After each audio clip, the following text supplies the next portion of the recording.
सरस्वती नमस्तुभ्यं वरदे कामरूपिणी विद्यारंभं करिष्यामि सिद्धिर्भवतु मे सदा। सरस्वती सभा मध्ये सुलक्ष्मी ज्ञानरूपिणी कल्याणी सर्वलोकस्य माता ज्ञानमती मता। जलो आदि ब्रह्मा ऋषभ देव भगवान की जय। द्वादशांगमयी सरस्वती माता की जय। परम पूज्य गणिनी प्रमुख श्री ज्ञानमती माता जी की जय। भव्यात्माओं, क्लास प्रारंभ हो रही है। गोमठ सार जीव कांड सार और संस्कृत व्याकरण आप सब रुचिपूर्वक पढ़ रहे हैं और ध्यान देना है कि आज 3 मार्च है, परसों 5 मार्च को आपकी परीक्षा होने वाली है 54 गाथाओं की, 54 गाथा, यानी कि 34 नंबर की गाथा से लेकर और वेद मार्गणा 87 नंबर की गाथा तक 54 गाथाओं की परीक्षा होगी। उससे पहले आप परीक्षा दे ही चुके हैं, अच्छा उसका ज्ञान प्राप्त कर चुके हैं। तो अब 1-2 प्रश्नों के पश्चात विषय पर आती हूँ। जिनको प्रश्न का उत्तर आता हो अपनी छोटी सी परीक्षा समझ करके और अच्छे से उत्तर दीजिए, हैंड रेज कीजिए। बताइएगा कि लब्ध पर्याप्तक जीव के क्षुद्र भाव कितने होते हैं। क्षुद्र भावों की संख्या बताना है आपको। पर्याप्ति अधिकार के अंदर ये प्रकरण आया है। एक लब्ध पर्याप्तक जीव यदि निरंतर जन्म मरण को करे तो अंतर मुहूर्त में कितने भवों को धारण कर सकता है, यानी कितने क्षुद्र भव ले सकता है। हैंड रेज करें हमारी लीशा जी। 66,336।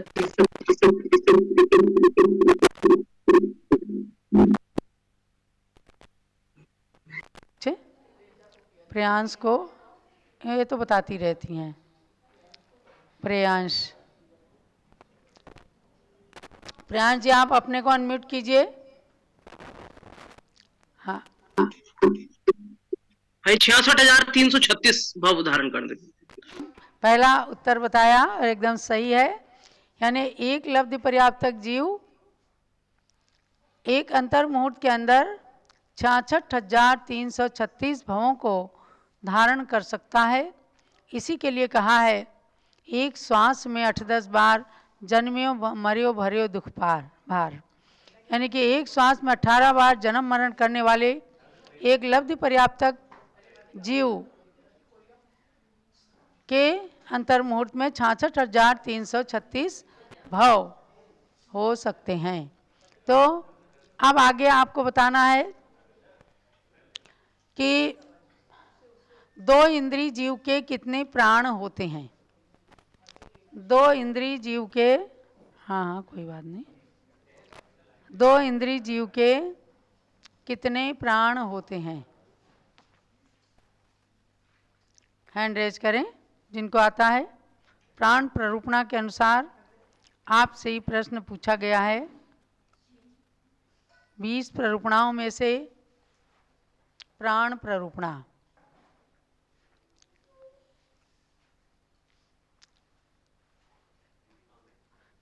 चतुर्थ प्ररूपणा के अंतर्गत देखो कौन आ जाओ भाई अलका बहन जी। और आज चलिए दोबारा प्रश्न करती हूँ। 2 इंद्रिय जीव के कितने प्राण होते हैं।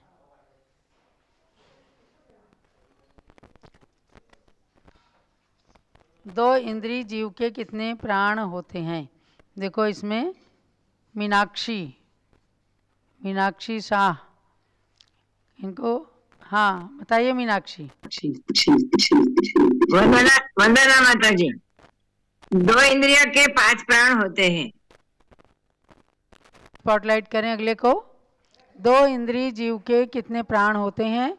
प्राण नाम की प्ररूपणाधिकार में बताया गया है आपको। चलिए आप दूसरे को स्पॉटलाइट। वंदना माता जी, 2 इंद्रिय जीव के 6 प्राण होते हैं। स्पर्शन और रसना 2 इंद्रिय होती हैं। काय बल और वचन बल, आयु और श्वासोच्छ्वास। 2 इंद्रिय जीव के स्पर्शन और रसना ये 2 इंद्रियां हो गई, और वचन बल और श्वासोच्छ्वास ये 6 प्राण 2 इंद्रिय जीव के होते हैं। अब आगे आपको संज्ञाएं कितनी होती हैं उनके नाम, संज्ञा कितनी होती हैं उनके नाम बताना है। आहार, भय, मैथुन और परिग्रह। क्लैपिंग करें, एक दूसरे के लिए ही तालियां बजाएं। संज्ञा 4 होती हैं, आहार, भय, मैथुन और परिग्रह। ये 1 इंद्रिय से लेकर 5 इंद्रिय तक सभी जीवों की संज्ञाएं होती हैं। चलिए अब आगे का विषय लेते हैं, क्योंकि अब केवल आपके पास आज और कल का दिन है और फिर परसों आपका पेपर होना है। अच्छे से तैयारी करना है। आप वेद मार्गणा के अंदर हैं। वेद मार्गणा में आपने वेद का लक्षण जाना, पुरुष वेद और स्त्री वेद के स्वरूप को जाना। यहीं पर लेके बैठो ना, वहाँ बार बार जाते हो। हाँ यहाँ लो। हाँ, वेद मार्गणा में अब मंगलाचरण के साथ स्वाध्याय प्रारंभ किया जा रहा है। सिद्धम शुद्धम पणमीय जिनिंद वर्णेमि चंदमकलंकम गुणरयण भूषणुदयम जीवस्य परोवणम वोच्छम। जीव द्रव्य की 20 प्ररूपणाओं को कहने का संकल्प लेकर आचार्य श्री नेमिचंद्र सिद्धांत चक्रवर्ती ने उन प्ररूपणाओं में संसारी अशुद्ध जीव का वर्णन अच्छे से किया है। तो उसके अंदर हम 10वीं प्ररूपणा में हैं, वेद मार्गणा और 10वीं प्ररूपणा। तो अब इसमें नपुंसक वेद का वर्णन चलेगा। नेवित्थि नेव पुमं नेवित्थि नेव पुमं नौंसो उभयलिंगवदीरितो नौंसो उह्यलिङ्गवदीरितो इट्ठावग्गि समाणग इट्ठावग्गि समाणग वेदणगर्वो कलुष चित्तो वेदणगर्वो कलुष चित्तो। सामूहिक गाथा पढ़िएगा। नेवित्थि नेव पुमं नौंसो उभयलिंगवदीरितो इट्ठावग्गि समाणग वेदणगर्वो कलुष चित्तो।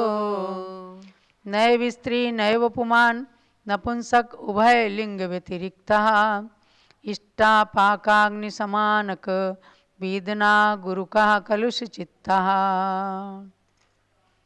यानी 2 वेदों की जब बात पड़ी, पुरुष वेद कर्म के उदय से भाव वेद पुरुष का बनता है, स्त्री वेद के उदय से भाव वेद स्त्री का बनता है, और अंगोपांग नाम कर्म के उदय से द्रव्य से आकार बनता है पुरुष और स्त्री का। अब नपुंसक में दिया है कि नैव स्त्री नैव पुमान, जो न स्त्री हो और न पुरुष हो। नौंसो उभय लिंग वदीरितो, इन दोनों ही लिंगों से व्यतिरिक्त माने रहित को नपुंसक कहते हैं। नपुंसक लिंग वाला होता है जिसके ना स्त्री वेद है ना पुरुष वेद है, एक अलग ही तरह का उनका जो भी आकार होता होगा, ऐसे दोनों ही लिंगों से रहित जीव को नपुंसक कहते हैं, उनके नपुंसक लिंग होता है। इट्ठावग्गि समाणग, इसमें कह रहे हैं इष्टापाकाग्नि समानक, यानी इष्ट पाक के अंदर, जैसे ईंट की भट्टी के अंदर अग्नि जो जलती है उसके समान तीव्र कसाय से संयुक्त होते हैं जो नपुंसक वेदी हैं। तो नपुंसक वेदियों का चित्त प्रतिक्षण वेदना गरुक कलुष चित्तः, वे हमेशा हर समय कलुषित चित्त वाले ही रहते हैं, क्योंकि उनके हृदय के अंदर इष्टपाक ईंट के भट्टे के समान अग्नि की तरह से हमेशा तीव्र कसाय उत्पन्न होती रहती है, इसलिए वे नपुंसक कहे जाते हैं, यानी उनके नपुंसक लिंग होता है। अब आपको जानना ये है कि ये लिंग या वेद ये नौ कसाय में आते हैं। हास्य, रति, अरति, शोक, भय, जुगुप्सा, स्त्री वेद, पुरुष वेद और नपुंसक वेद। तो ये नौ कसाय में, यानी कसाय से इनकी स्थिति ईषत कम होती है, तो इनको 9 कसाय की संज्ञा से बताया गया है। तो तीनों वेदों के बारे में आपने जान लिया है। वर्तमान में भी तीनों ही वेद पाए जाते हैं और स्त्री, पुरुष और नपुंसक तीनों प्रकार के मनुष्यों में वेद होते हैं और कर्मभूमि तिर्यंचों में भी। और इस वेद मार्गना के अंदर आपने जाना है कि भोग भूमिया, नरक के तिर्यन और देवों के जो द्रव्य वेद होता है वही पुरुष होता है, उसमें कोई बदलाव नहीं होता, विषमता नहीं होती है। और कर्म भूमिया मनुष्य और तिर्यंचों की विषमता भी होती है, एक समान भी हो सकते हैं, विषम भी हो सकते हैं। जिनका जो लिंग है द्रव्य से, पुरुष से, भाव से दूसरा वेद भी हो सकता है। लेकिन इतना जरूर ध्यान रखना है कि जन्म से लेकर मरण तक एक ही वेद का उदय होता है, उसमें कोई बदलाव नहीं होता। जो शुरू से हो जाता है वही वेद रहता है।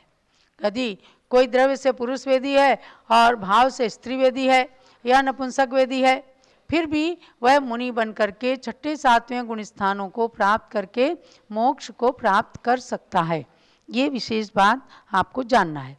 अब इसकी अंतिम गाथा है इस वेद मार्गणा की। वेद रहित जीव कौन होते हैं?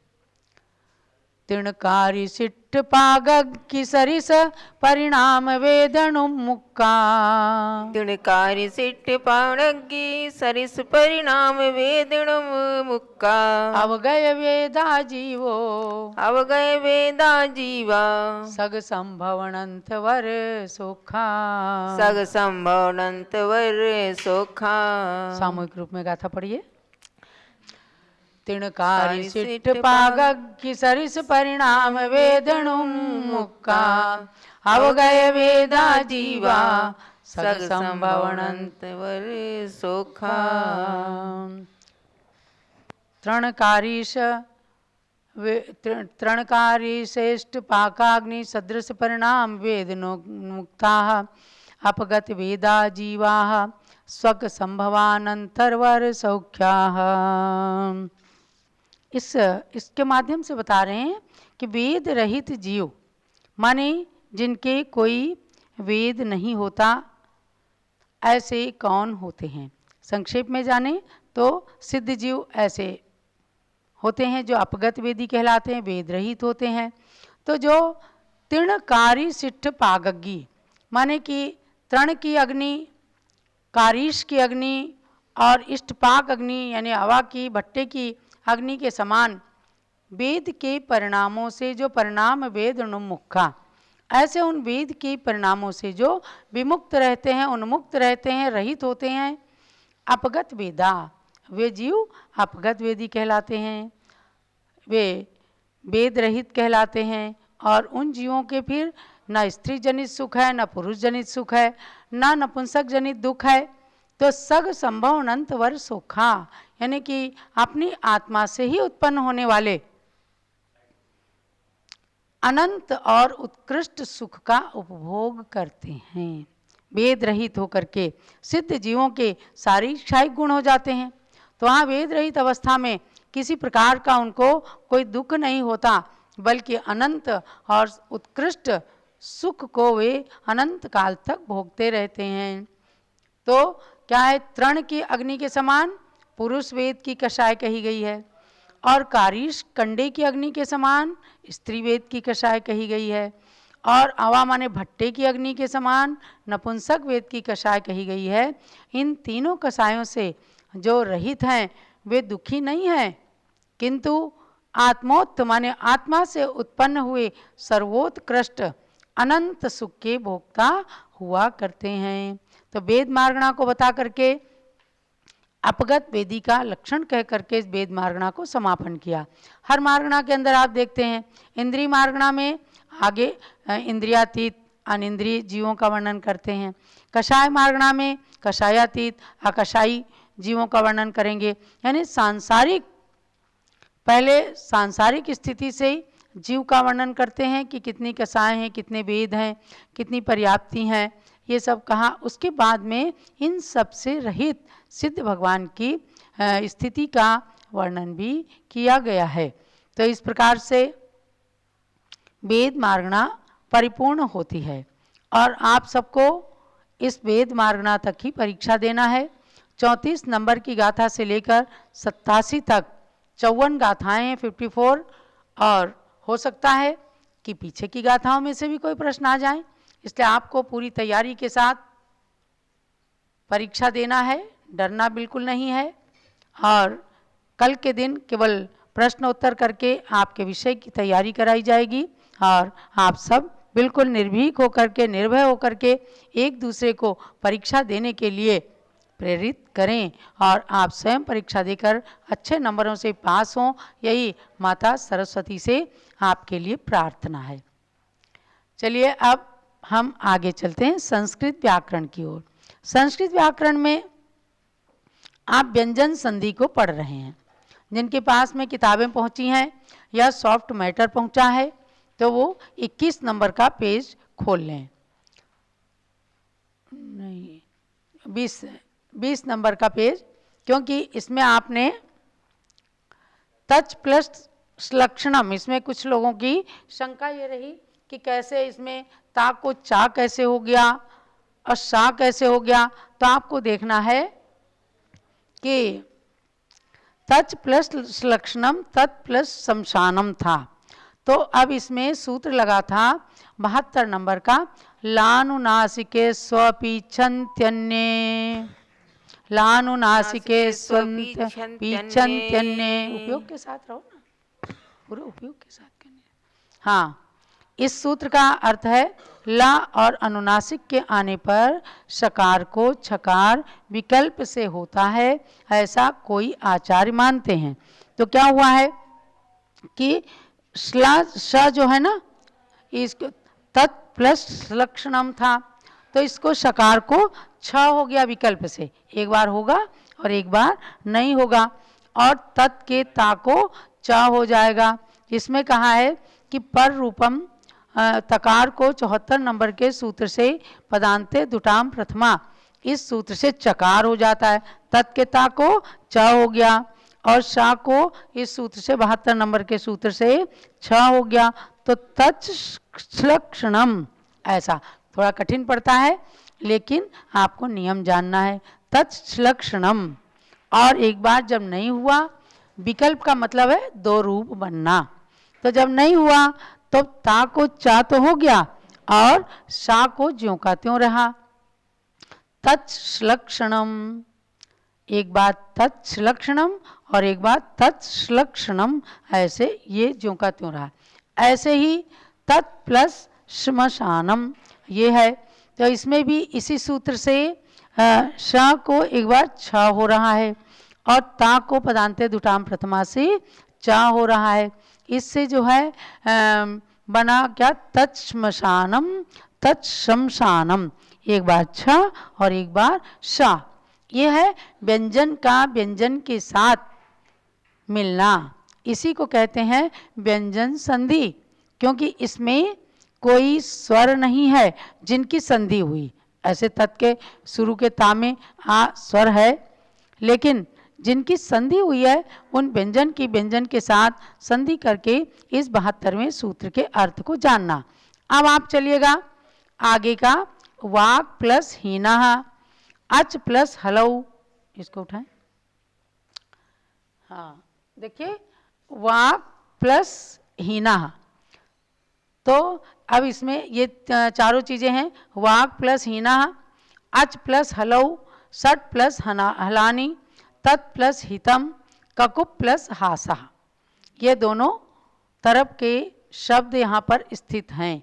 अब ये कैसे बनेंगे? तो इनको 73 नंबर के सूत्र की आवश्यकता है। 73 नंबर का सूत्र क्या है?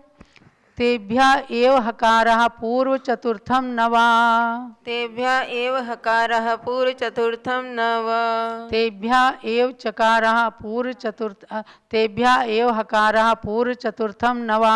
तेभ्य एव हकारः पूर्व चतुर्थम नव।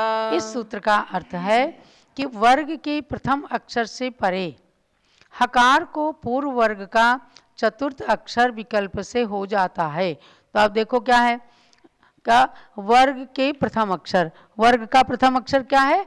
का। वर्ग का प्रथम अक्षर है का वर्ग का, उसके बाद हकार आ गया, हीना का हकार आ गया, तो इसमें क्या होगा? वर्ग का चतुर्थ अक्षर विकल्प से हो जाता है। तो इसको वर्ग का चतुर्थ अक्षर माने घा हो गया, का ख गा घा हो गया। और इसमें जो है वर्ग के प्रथम अक्षर को इससे तृतीय अक्षर हो जाता है। 68 नंबर का सूत्र है, उससे तृतीय अक्षर, तो वाक के का को गा हो गया और हा को घा हो गया। तो क्या बना? वाघीना, वाक प्लस हीना वाघीना, वाघीना। और एक बार ना वा विकल्प कहाँ है? तो इसमें भी गा तो होगा। इसमें वर्ग प्रथमा पदांत है जो 68 नंबर का सूत्र है, इससे का को गा तृतीय अक्षर तो होगा, तो वाग हीना हो जाएगा। समझे ना? वाग प्लस हीना को एक बार वाग हीना बना, हा को वर्ग का चतुर्थ अक्षर होकर के, और एक बार का को केवल गा हो करके, और हा हीना का हा ज्यों की त्यों रहा, तो वाग हीना हो गया। इसी प्रकार से अच प्लस हलो, तो ऐसे ही अच को जा हो गया, ये इस सूत्र से 68 नंबर के सूत्र से, और हा को चतुर्थ अक्षर उसी वर्ग का हो गया, झा हो गया, तो आज झलो हो गया। और एक बार अज हलऊ रहा, जब हा को चतुर्थ अक्षर नहीं हुआ तो फिर अजहलऊ रहा। इसी प्रकार से सट प्लस हलानी, तो सट हलानी टवर्ग है, टवर्ग का ये प्रथम अक्षर है, इसके आने टा को तो पहले डा हो गया तृतीय अक्षर 68 नंबर के सूत्र से, पुनः हा को इसी वर्ग का चतुर्थ अक्षर हो गया ढा, तो सट ढलानी हो गया। समझ? बिल्कुल सरल है। और जब ढा नहीं हुआ, चतुर्थ अक्षर नहीं हुआ, तो सड हलानी हो गया। तो ये ऐसा नियम बताया गया आपको। इसमें दो सूत्र लगते हैं, एक 68 नंबर का और एक 73 नंबर का। तो आगे है तत् प्लस हितम, ये तवर्ग का पहला अक्षर है, तो इसको पहले तृतीय अक्षर कर दीजिए, ता को दा हो जाएगा तृतीय अक्षर 68 नंबर के सूत्र से, और फिर ही को इसी वर्ग का चतुर्थ अक्षर हो जाएगा, तो धा हो गया, तो तद्धितम हो गया, तत् प्लस हितम तद्धितम। और जब चतुर्थ अक्षर नहीं हुआ तो केवल 68 नंबर के सूत्र से तत् को के ता को दा हो गए, तद्हितम, तो तद्धितम और तद्हितम। जब तद्हितम बना तो केवल एक सूत्र लगा 68 नंबर का, और जब तद्धितम बना धा हुआ तो फिर ये 73 नंबर का सूत्र भी लग गया। इस सभी वर्ग के अलग अलग कवर्ग, चवर्ग, टवर्ग, तवर्ग। आप देखो पवर्ग, ककुप प्लस हासा, तो पवर्ग का प्रथम अक्षर है प, और उसके बाद ह है, तो इसको क्या हुआ कि पा को 68 नंबर के सूत्र से बा हो गया, पा फा बा, और उसके बाद हा को चतुर्थ अक्षर भा हो गया, तो ककुब भाषा बन गया। और एक बार जब ककुब भाषा नहीं बना तो ककुब प्लस हासा ककुब भाषा, यानी केवल 68 नंबर के सूत्र से पा को बा हो गया, बस ककुब हासा बन गया। ये व्यंजन के साथ व्यंजन की मिलावट को व्यंजन संधि कहा है। तो वाघीना वाघीना, अज्झलऊ अज्झलऊ, सड्ढलानी सड्ढलानी, तद्धितम तद्हितम, ककुब भाषा ककुब हासा। ये सूत्र जो हैं इस 73 नंबर के और 68 नंबर के दोनों सूत्रों से आपको ये व्यंजन संधि का पूरा रूप समझ में आ गया होगा। अब थोड़ा सा इसमें कुछ नियम एक विशेष है कि सूत्र में जो तेभ्यो पद है उससे स्वर य व र की निवृत्ति हो जाती है और वाग्ह्लादयति वाग्ह्लादयति ये रूप बनाए। इसके बारे में आपको अलग से समझाया जाएगा। यहाँ तक व्याकरण के 73 सूत्र 73 सूत्र पूर्ण होते हैं और आगे व्याकरण चलती रहेगी। और कल ध्यान देना है कि आपसे 34 नंबर या उससे भी पहले से की गाथाओं से लेकर और 87 नंबर की गाथा में से कोई भी प्रश्न आपसे पूछा जा सकता है। अच्छे से तैयारी करें। ज़रूरी नहीं है, देखो हम तो देखते नहीं हैं, लेकिन आप नकल करके लिखते हैं या बिना नकल किए, ज़रूरी नहीं है कि नकल किया ही जाए। अगर आप अच्छे से याद करते हैं तो फिर आपका विषय परिपक्व रहेगा और आप अच्छे से बिना देखे उत्तर लिखें ताकि आपके ज्ञान की परीक्षा आपको स्वयं हो जाए और पता लगे कि हमने कितना ज्ञान हासिल किया है। तो आप सब उस परीक्षा में उत्तीर्णता प्राप्त करें, यही सबके लिए बहुत बहुत मंगल आशीर्वाद है। और अब परम पूज्य गणिनी प्रमुख श्री ज्ञानमती माता जी की पूजन करेंगे। तो चलिएगा, पहले आचार्य शांति सागर महाराज का अर्घ्य चढ़ाएंगे। ओम ह्रीं 20वीं सदी के प्रथमाचार्य श्री शांति सागर महामुनिंद्राय अर्घ्यम निर्पामीति स्वाहा। ओम ह्रीं श्री प्रथम पट्टाचार्य श्री वीर सागर महामुनिंद्राय अर्घ्यम निर्पामीति